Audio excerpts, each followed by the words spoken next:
Hello, everyone, and welcome back to a brand new episode of Shameless in Chicago. This is your host, Nin. And I'm Luke, and we are not in our regular chairs today. No, we decided to change it up a little bit. I mean, it's our studio space, so we can kind of move around things the way we like it to. And you longtime viewers may recognize the amazing couch we had during our Christmas season here at our studio.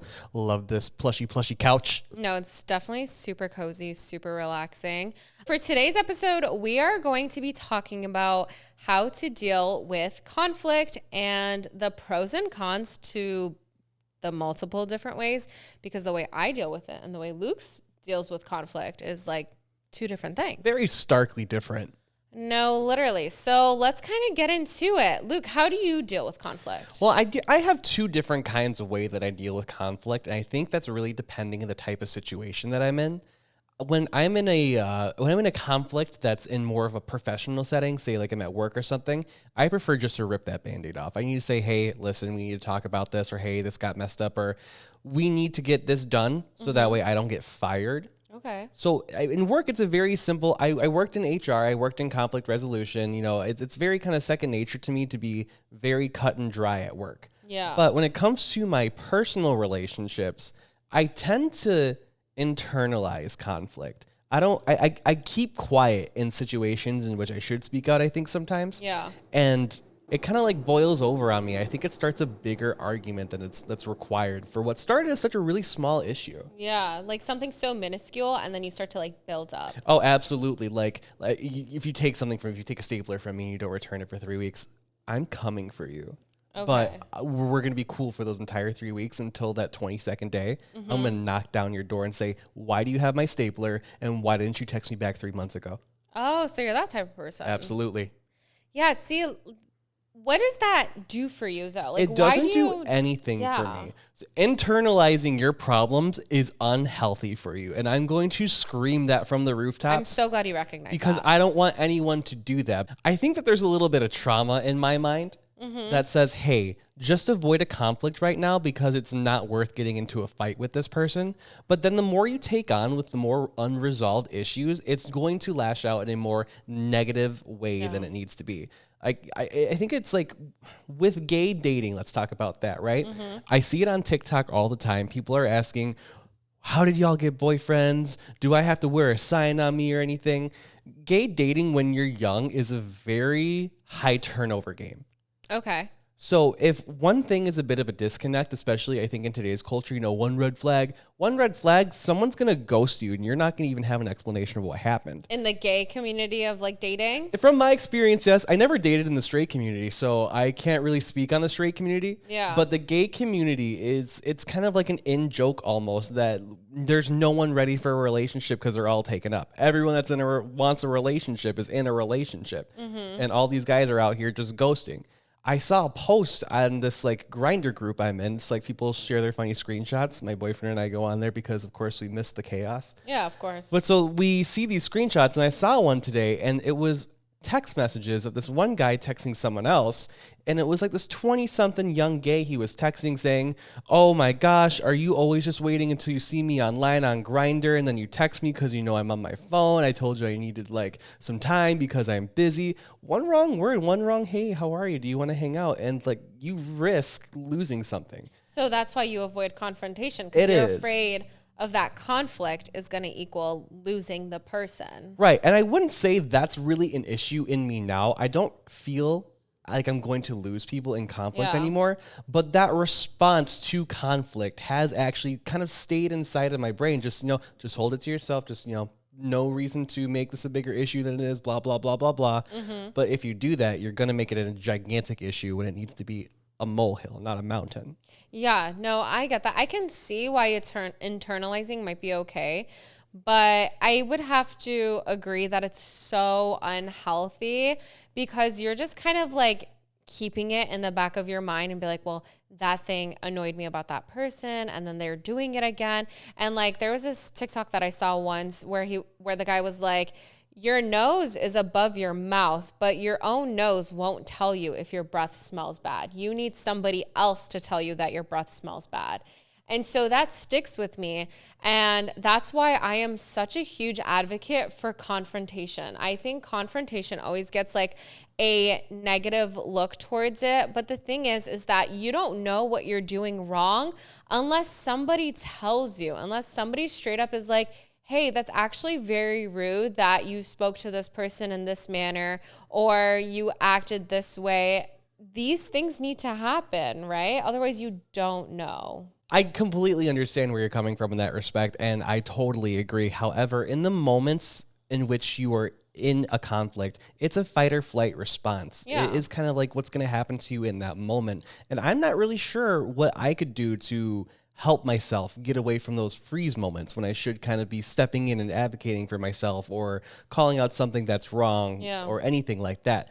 I think I've always taken it upon myself because I've always hated conflict. Grew up with brothers. We always fought and all of that. And I think I distanced myself a lot from them because I took a lot of our small fights and made them into mountains. Yeah. So I don't know. I feel nervous causing a conflict sometimes because I feel that sometimes it may cause a rift. See, but like that's the thing is that I too hate conflict. And that's why I do confrontation. Because if something is going on, I'm going to like confront you right away to get it over and done with because I hate conflict. I hate the icky feeling. I hate the anxiety. Like I just want to have the conversation and get this over and done with and get it out of the way. I feel like the longer I ruminate on it, the larger the conflict becomes because then I go into defense mode and I start attacking that person for no reason. And so I get more angry and then the conflict becomes bigger. So pretty much what we're saying here is that internalizing conflict or internalizing your feelings out of fear of causing conflict is just going to eat away at you and boil you. Yes. Now, that Band-Aid is really hard to rip off. And if you really are afraid of losing someone because you need to say something, maybe that person is worth losing because people who love you should respect what you have to say. Yes, exactly. Like, for example, I saw this post on this girls group that I'm in, and it's like, hey, I went through my boyfriend's phone and I saw that while he was away on a boys trip, he actually met a girl and was messaging her to hang out. And the girl was kind of stuck. It's like, one, I shouldn't have even gone through his phone, but two, like I found this information. And now she's posting this on a Facebook group? Yes, because she's seeking for advice because she feels icky for going through his phone. But the thing is that she was like, do I even confront him? How do I do the conversation? What do I do? And it's like, the thing is, you need to have those conversations because they're super important and you need to understand. And that person, though you might have it made up in your mind that they're guilty or not guilty, you need to hear the other person out. And I think that's where a lot of issues are happening is that people are not hearing other people out. You know, it's just very, my way is the right way. And I know what I'm saying and I know what I'm doing and I know what I think, but you don't like hear the other person out. Like what's going on? What if his guy friend texted from his phone because his phone died, but he met this girl and he wants to talk to her? Like, you know? Yeah, no, I hear you. But in my personal experience, I will touch upon one story from what's happened to me recently. Mm-hmm. I recently had a friend move back from out of state. Yeah. She came back. You know, she was freshly divorced. Of course, I was there as a shoulder to cry on. I'm here for you, girl. She was here for a couple of months, and I noticed some things about her that have changed, her mannerisms and how she spoke and blah, blah, blah. Maybe she didn't change, or maybe I just realized it. I'm not sure. Yeah. Fast forward maybe a couple of months. I go out with this friend for her birthday one night. You know, we go somewhere super, super expensive. And I'm talking like, have you ever had an $80 pasta? No. Neither did I, because I got a tiramisu and it was still $60. Oh my gosh. So we go out. And then the next morning, I get a FaceTime from Nin. Yes. Where she's actually come up with some information that this friend had been talking bad about me, about my other friends, my boyfriend, my business, behind my back, but to my face would act as if she was the most perfect shit don't stink person in the world. Yeah. And when I found this out, I felt like this volcano inside of me. I did want to make a scene. I did want to be emotional. I wanted to reach out.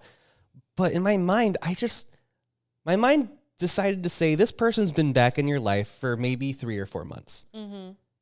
no amount of conflict can become worth it if that person is so easily removed. Once that person was out of my life, I kind of I did a little bit of ghosting. I did a ghosting act. So maybe, internalization didn't help me there, but it helped me take a step back to kind of analyze the situation and say, I don't need to have a conversation with this person when I know I can just kind of walk away and all of these problems will fly away. Yeah. Yeah, no, I totally get that. During that situation, it was very interesting because you really saw the way Luke and I handled conflict in two different ways. Because what was happening was that I was getting upset with my best friend. Like, I was getting upset with her, and like every little thing, the way she was texting me and talking to me, I was just getting so like annoyed with her, and like we were distancing ourselves. And then one day Luke goes to me like, hey, just to let you know, like your best friend is talking like bad stuff about you. And I was like, my best friend to my best friend. Yes. I was like, she's talking bad about me. And it was crazy. And it was an entire thing. And so I go straight to confrontation. So when I found out that my best friend was talking bad about me, I sent her a text and was like, hey, we need to meet up in person and we need to have a conversation. Like, enough's enough. She comes to my house, we sit down, and I was like, I literally didn't even sugarcoat it. Not, hi, how are you? I straight up was like, I know you're talking bad about me. And she's like, what do you mean? And I was like, well, I know you said X, Y, and Z about me. And she was like, no. That's taken way, way out of context. And I was like, oh. And she was like, yeah, like this is what's going on. This is what this girl's saying about you. And I was like, I'm sorry, what? And she's saying it about me, and she's saying it about Luke because she's Luke's friend. And, we've got like mutual friends in that way. And she's talking so bad about Luke. And I'm like, oh, no. So then I go to Luke and I'm like, hey, Luke, she's actually talking bad about you. Like, it was the biggest Uno reverse card in history. Yes. And it was crazy. And because I had that confrontation with my best friend, we were able to have this unfold. And even Luke was like, I want to talk to her. I want to yell at her. I'm so pissed. But he chose to ghost. And him and the other friend, like my best friend's husband, also chose to ghost the same person. And it was interesting because I was like, why ghost? Why not have the confrontation? And what was your justification for that? Why did you ghost? Why did you not have a conversation? I think ghosting is completely valid in certain situations. Mm-hmm. Take it to this point. I'll be very candid. This best friend that I had for years, who's known so much about me and my mannerisms, painted me in a light that turned me into the exact opposite person of who I was. There is no way, shape, or form that I will accept that. In no way, shape, or form am I going to accept anything you have to say to me afterwards. Mm-hmm. It's irrelevant, because the moment that I hear that you're telling people that I do these things, or I fight with these people, or I am doing this, that, and the other, but painting yourself in a positive light to make yourself look good to someone else, the biggest ick I could ever feel. And nothing. I felt like she would get more satisfaction from having that conversation and planting more seeds of doubt, because when you realize when you're dealing with someone who's a very good manipulator, the best thing that you can do in that moment is to remove yourself from that situation to avoid any other chances that might happen to you. Yeah. Because if you are fooled once, I'm not going to say I'm perfect. If you're fooled once, you will be fooled again. It's possible. But if you remove someone who fools you in life, then you are going to remove your problem. So I am a fan of ghosting if it means that it comes with the best possible outcome for your development. Yeah, and I felt like in that situation, ghosting was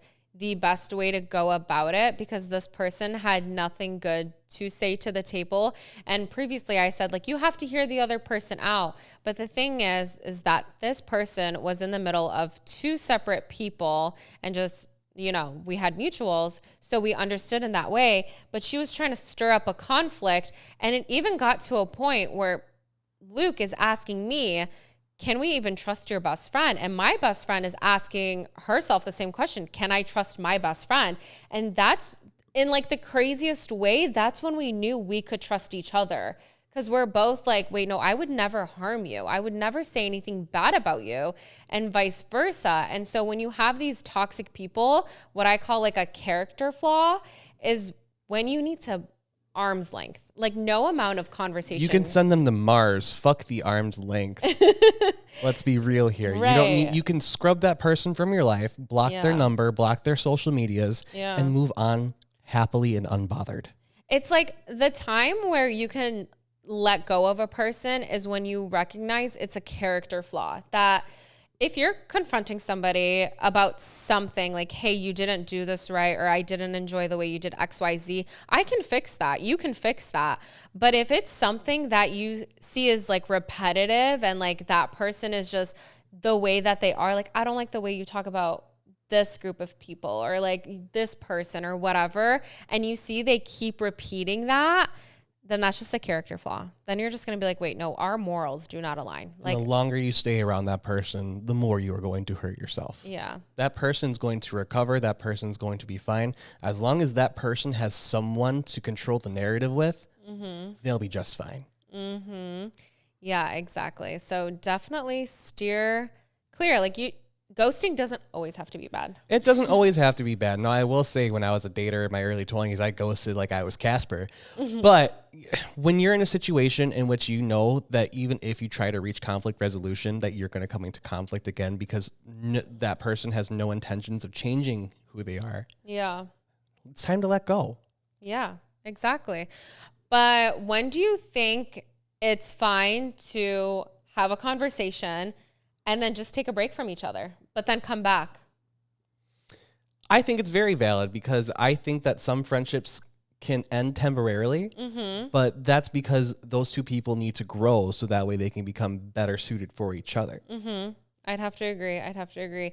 I think two of my strongest friendships, one with Luke, we took a break, and one with my other best guy friend, we also took a break for about a year. I took a break with him for a year, and with you for 2 years. 2 years. Yeah, and that one was interesting because we got into an argument, and they were character flaw arguments, right? I didn't like, honestly, with both of the guy friends, I just didn't feel like their conversations were good, you know? And we were so young, guys. We were like 19. We were 21.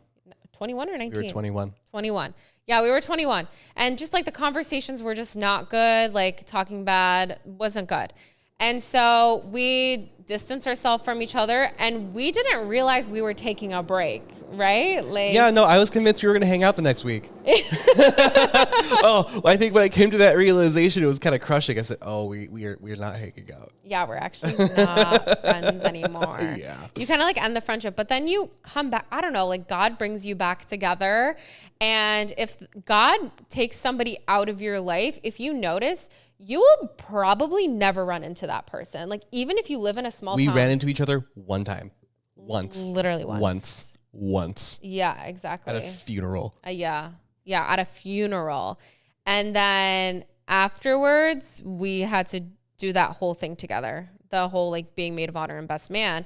So Luke and I met for the first time at that funeral. And then again, did not see each other, did not hear from each other for an extra 9 months until it was time for that wedding. I could have had a whole baby. No, literally. And I think that just shows you that God is showing you the person, but you guys, your time is not ready yet. Your time is not, it's not then, but slowly your time is coming. And I can totally tell you that when we did see each other at that funeral, neither of us were in any right mind. I think we actually avoided each other for most of it. Yes. And then I think one part I wanted to punch you during the funeral. Yeah, you got upset with me. I did get upset with you, but I think emotions were just high and it didn't help with the tensions that were paired. So I'm glad we were both able to kind of like, you know, do our thing. But when it came time around for the wedding, our mutual friend Lenora brought you over to my apartment so that way we could hash some things out, and we've been flourishing really ever since. Yeah, I think because we had matured in a different way. Emotions weren't that high. Mind you guys, this was 2020. This was during COVID times. So like everyone's emotions are on like heightened. And once that time came around, I think we were in a much better place. There was a lot of reflection done in those 2 years. We were very different people. For sure. And you have to judge yourself. Somebody can't tell you, oh, I've changed. It's like you have to actually see it. You have to actively see that change. And Luke went from somebody that like, I was like, do I trust you? Do I not trust you? To like somebody I literally trust with my whole life. Sorry, I was just taking that in. Oh, really? You know I trust you. I know. I tell you so much. I know. I don't know how to follow up with that. Well, how did you know? Well, how did you know you wanted to be friends with me? Because you didn't want to. You didn't want to be friends with me when you saw me at the funeral. I didn't. I wasn't ready for you. And you know what? I don't think I knew until Lenora kind of brought it to me and she just said, hey, listen, let's just all get together. I was uncomfortable. I was uncomfortable with you coming over to my apartment that day. But something, I call it fate, call it the universe, something in me just said, okay, I think it's because, it was professional for me in that moment. Yeah. You and I had to collab because we were both a bride or a maid of honor and a best man. Yeah. So when you got there and when, we kind of talked about the whole situation, I had kind of told you about my end. You looked at me, you said, okay, so you realized that you were wrong in this sense. And I was able to just look at you and say, absolutely. And from there, it's like everything that had happened had just melted away and we were able to reintroduce ourselves to these new people with these different mindsets and perspectives. Yeah. I mean, the way I look at it is the people we were before that break is different than the people we are after the break. Like I even view the friendship differently. Absolutely. Yeah, it's two different people are two different friends. And that's real growth. And you have to judge that, And we had a little trial period where are we actually friends? Can we actually hang out without a third person present or a group present? And we did. And now here we are. Man, you step on one butterfly in the past and it all changes. Butterfly effect. But I'm glad in that moment we were able to I at least was able to face that confrontation because I think it turned into one of the best decisions I made because I regained a lifelong friend. Yeah.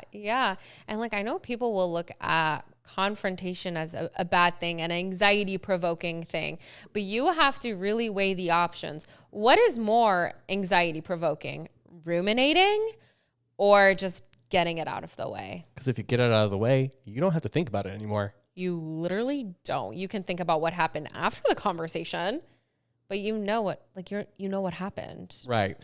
And I will come full circle and say this. Kids, don't be like me. Learn how to talk out your problems and healthily resolve your conflicts because there's absolutely a way you can do anything positively without losing your friends or loved ones. And if it does lead to you losing your friend or your loved one, then it's probably for a reason. People who want you and people who want you in their lives will stick around without being fearful of conflict. A big part of conflict resolution, I do feel, is that you need to take a step and be mindful of who you're speaking with and how you're speaking with them. Yes. But when I say that not as a be respectful. Of course, be respectful, but you need to realize that when you're speaking with someone, you're speaking to a completely different perspective. You're speaking to a completely different brain. My brain doesn't think like Nin's brain. My brain doesn't think like everyone else's brain. So I kind of have to realize, and I want to tell everyone that the moment that you step outside yourself and you say, okay, where's this person coming from? How's their thought process like? And how can we resolve this issue? You're going to have a lot less fights in your life. 1,000%. Yeah. Yeah, exactly. When you are about to have a conversation with somebody, I don't just be like, Luke did something and now all of a sudden I'm going to confront him and be like, no, blah, blah, blah. I'm going to sit on it. Give me a couple hours, maybe even a day or so. And then I'll be like, Luke, I need to talk to you. And then we'll sit in the same room or we'll have a FaceTime or a phone call. And I'm like, hey, I just did not like how you said XYZ. It actually happened not too long ago. Did it? When did it happen? Remind me. Yes, I felt like you were being a little harsh to me. We bully each other sometimes, but yes. I took it a little far. I was like, oh, let's throw this in here. Yes. And you told me that it was like, you were like, hey, that's too much. And in that moment, I was like, oh no, I did too much. And later that night, I think I even texted you. I was like, I'm so sorry, blah, blah, blah. Yes. I didn't mean to be so mean. I was just throwing them out there. Yeah. But it happened. I told him right away, hey, setting your boundaries, kind of love that we joke around. Great. You just took it a little too far. Yeah. And then he was able to think about it and then be like, wait, no, I was in the wrong. Let me send her a text real quick. And that got it out of the way. even like a couple months ago, we had an issue with like business and like splitting profits and money and all of that. And Luke thought of it one way. I thought of it as another way. We had the conversation like of splitting profits. We didn't agree, but we didn't agree to disagree at all because it's business. We sat on it for a day. We had the conversation the next day, and with like a lot of compromise. Yeah, a lot of we really compromise. came to a really strong compromise, I feel too. Yeah, and like it was beneficial for both parties. And that's what you need. Like you need a more blank slate almost, where your feelings aren't overpowering everything. But you need to understand that both of you in that moment were disagreeing. You know, it's not just a one-sided thing. Once it becomes one-sided, I feel like that's when it becomes anxiety-provoking. And you're allowed to disagree with people. You're allowed to have that differing mindset. It's how you go about conversating about that disagreement, which turns it into a conflict. It is okay to disagree. It is okay to have conflict. It is okay to have uncomfortable feelings. You have to sit with them. You have to talk about them. And I feel like doing that, you will feel a lot better, because I think too many times people are afraid of having dissenting opinions or even having any conflict at all, that they'll just agree to float by life. Yes, a lot of people have the habit of keeping things unsaid to keep peace. But what you need to realize, the biggest thing that's going to keep the peace is to make sure you say everything you need to say. Leave nothing unsaid if you need to say it. Say your piece. Say your piece. Alrighty, everyone. Thank you so much for joining us on this episode of Shameless in Chicago. Don't forget to like our video, subscribe to our channel, give us a 5-star rating wherever you're listening to us, and leave a comment down below of how you handle conflict.